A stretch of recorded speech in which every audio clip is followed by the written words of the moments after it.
Benedict, may sinabi na ba ang DOJ kung may natanggap na silang lead kung nasaan nga ba si Senator Ronald Bato de la Rosa? Magandang hapon, Monica. Ayon kay Justice Secretary Frederick Bida, may mga natanggap na silang lead sa kinaroroonan ni Senator Ronald Bato de la Rosa. Ngunit tumanggi muna ito na ibigay yung detalye patungkol dito.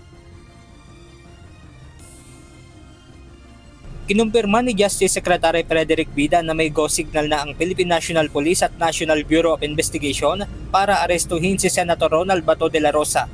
Ayon kay Secretary Bida, ito ay dahil sa bisa ng warrant of arrest mula sa International Criminal Court o ICC at dahil hindi kinatigan ng Korte Suprema ang hiling ng senador na Temporary Restraining Order o TRO para mapigilan ng pagpapatupad ng ICC warrant of arrest laban sa kanya, ay maaari na itong arestuhin ng mga otoridad. The arrest warrant is enforceable. Based on all these four basic premises, I would like to confirm. One, the Philippine law enforcement agencies, which would include the PNP, the National Bureau of Investigation, are now tasked to effect the arrest of Senator Bato de la Rosa. Tumanggi munang magbigay ng detalye ang kalihim patungkol sa magiging kustodiya ng senador kung sakaling maaresto ito. Ngunit ang sigurado anya ay ipadadala ito sa dahig sa The Netherlands para humarap sa International Tribunal. These are operational matters that I cannot discuss so that we don't defeat the purpose of the arrest, which is the ultimate objective is to bring him to the ICC. Kaugnay nito ay itinuturing na ng Department of Justice na fugitive from justice si Senator Bato. Senator Bato is a fugitive from justice and he should be brought to the ICC to face the charges before him. Nauna na ring itinuring ng ICC na co-perpetrator ang senador sa mga kaso ng crimes against humanity dahil sa war on drugs noong Duterte administration. We're pursuing this so that the ends of justice may be achieved. Tandaan natin, no? May biktima to. And their search for justice started in 2017. Libo, daan-daang mga kabataan, mga toddlers, di ba? You give a full account of all this, yung mga namatay na Pilipino. Yung mga kababayan natin na naghahanap ng katarungan. Ngayon, patay na sila eh. Hindi na sila pwedeng kumuha ng abogado. Hindi na sila pwedeng kumuha ng TRO.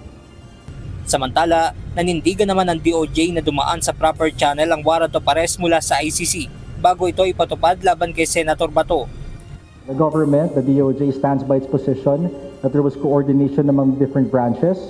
Diba? Contrary to what others may be speculating, that the warrant was delivered to the PCTC and then delivered to the NBI in turn. The NBI's law enforcement then attempted to enforce the warrant. Siyempre, you know what happened at the Senate during the period of May 11 to May 14. Kaugnay naman ng pagpapaputok ng baril sa loob ng Senado, magsasagawa ang DOJ panel ng ocular visit sa GSIS at Senate premises kung saan nangyari ang insidente noong May 13 ng gabi. Nakikipag-ugnayan na rin ng DOJ sa Metropolitan Manila Development Authority o MMDA para makakuha ng kuha mula sa closed-circuit television o CCTV sa oras na lumabas ng Senate compound si Senator Bato. Kinumpirma naman ng Bureau of Immigration na wala pang travel history patungong abroad si Senator Bato. Monica, ayon pa kay Secretary Bida ay hawak na ng DOJ panel itong report mula sa GSIS at maging sa NBI habang yung nasa PNP naman ay ipapasa na lang ito kapag natapos na yung kanilang ginagawang investigation.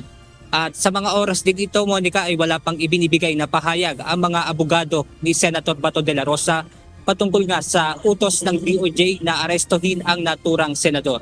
Yan muna ang ating update. Balik sa inyo dyan, Monica. Maraming salamat, Benedict Samson.